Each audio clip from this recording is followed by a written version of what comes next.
ঈদ যতই ঘনিয়ে আসছে, ক্রেতা বিক্রেতার পদচারণায় এখন মুখরে উঠেছে ফুটপাতের অলিগলি থেকে শুরু করে বিপণী বিতান পর্যন্ত।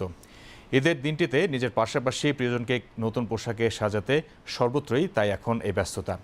ঈদ মার্কেটের সর্বশেষ পরিস্থিতি জানতে আমরা এখন যুক্ত হব আমাদের সহকর্মী আলাউদ্দিন মজুমদারের সাথে। আলাউদ্দিন, ঈদের তো আর হাতে গোনা মাত্র কয়েকদিন বাকি, কি বলছেন ক্রেতা বিক্রেতারা একটু আমাদের জানান। হ্যাঁ ফয়সাল, আসলে আপনি যেমনটি বলছিলেন এবং আসলে ঈদের মাত্র আর হাতে গোনা কয়েকদিন বাকি, প্রায় এক সপ্তাহ।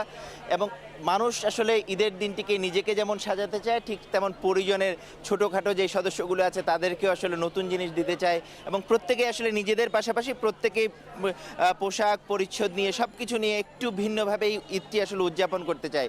সেজন্য এখন শেষ মুহূর্তে আসলে বেচা বিক্রি আসলে এখন বেড়ে গেছে। এবং আমরা যদি এই মার্কেটের সেই দৃশ্যটি দেখাই তাহলে এখানে জুতা থেকে শুরু করে অর্নামেন্টস সব কিছু মিলেই আসলে এখন ক্রেতা বিক্রেতার হাঁক ডাকে কিন্তু মুখর। যদিও এখন ঠিক মধ্য দুপুর, তবুও এখানে আসলে ক্রেতা বিক্রেতারা আসছেন, তাদের অনেকেই নিজেদের পছন্দের জিনিসগুলো কিনে নিচ্ছেন। এবং আর বিশেষ করে এই ঈদকে কেন্দ্র করে কিন্তু ছোট বাচ্চাদের আগ্রহটা কিন্তু বেশি থাকে। ফয়সাল, আমি একটু জানতে চাইবো কি কি কিনলে এবার আসলে ঈদে? এবার আমি জামা কিনেছি, জুতা কিনেছি, তারপর ব্যাগ কিনেছি, তারপর ক্লিপ কিনেছি, চুড়ি কিনেছি, তারপর সবই তো কিনে ফেলেছো, ভালো লাগে তোমার? হ্যাঁ। ভালো লাগে না? আসলে ফয়সাল, যেটি দেখাচ্ছিলাম এবং শোনাচ্ছিলাম যে ছোটদেরই আসলে ঈদ আনন্দ এবং তারা এই ঈদকে কেন্দ্র করে নিজেদের জন্য কেনেন এবং ছোট ভাই বোনদের জন্য কেনেন। মার্কেটের আসলে ঠিক দৃশ্যটিও ঠিক তেমনই।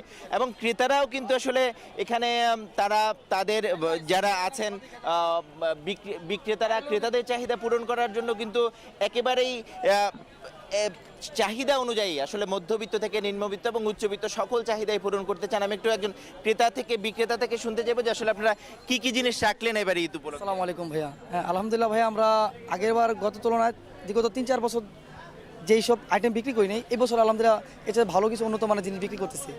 আলহামদুলিল্লাহ যেসব প্রোডাক্ট মনে করেন অন্যান্য মার্কেটে 1000-1200 টাকা সেল করে, সেখানে আমরা 800-900 টাকা সেল করছি বা 700 টাকা সেল করতেছি, মানে মিনিমাম 300-400 টাকা কমের মধ্যে। আচ্ছা, আপনাদের এখানে তো নিম্নবিত্তের মানুষও আসে, আসলে কিরকম দামের মধ্যে রাখেন, সর্বনিম্ন সর্বোচ্চ?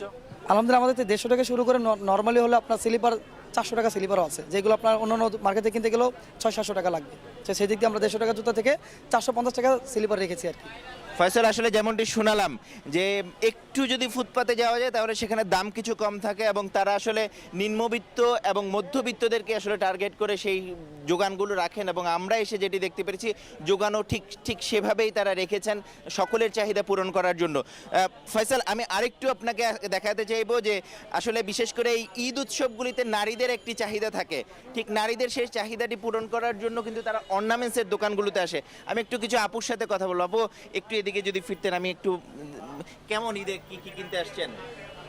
এই তো ঈদের শপিং মাত্র কিছুদিন আগে শুরু হলো, এই মার্কেটে আসলাম জিনিসপত্র দেখতে। বিশেষ করে অর্নামেন্টসের গুলা বেশি প্রয়োজন হয় ম্যাচিং করে কেনার জন্য, এর কারণে ম্যাচিং করতে একটু কষ্ট হয়ে যায়। বাট এখানে দাম তুলনামূলকভাবে কমই, এই জন্য এখানে আসা, বাসাও এখানে কাছাকাছি, এখানেই কিনতে আসা। নিজের জন্য কিনছেন নাকি সব পরিবারের জন্য কিনছেন? আপাতত যেহেতু স্টুডেন্ট মানুষ, নিজের জন্যই টুকটাক কিনছি, সাথে ফ্রেন্ডরা আছে, ও কিনলো, এই জন্য আসলাম। ফয়সাল, আসলে যেমনটি দেখাচ্ছিলাম যে ঈদের মার্কেট আসলে জমে উঠেছে, হাতে মাত্র আর অল্প কয়েকদিন আছে এবং ছোট বাচ্চা থেকে শুরু করে বিশেষ করে নারীরা তাদের অর্নামেন্টসের দোকানগুলোতে এসেছেন। আর একটু যদি মার্কেটের বাইরে ফুটপাতের দিকে যাওয়া যায় তাহলে কিন্তু সেখানে দামও কিছুটা যেমন কম এবং তারাও আসলে ঈদের দিনটিকে কেন্দ্র করেই তারা বাজারগুলো করেন। এবং সব মিলে যদি বলা যায় এখন শেষ মুহূর্তে কিন্তু ক্রেতা বিক্রেতা সব কিছু মিলেই আসলে জমে উঠেছে ঈদের মার্কেট। ফয়সাল, এই ছিল আসলে ঈদের মার্কেট থেকে আমার কাছে সর্বশেষ। আলাউদ্দিন, আপনাকে ধন্যবাদ।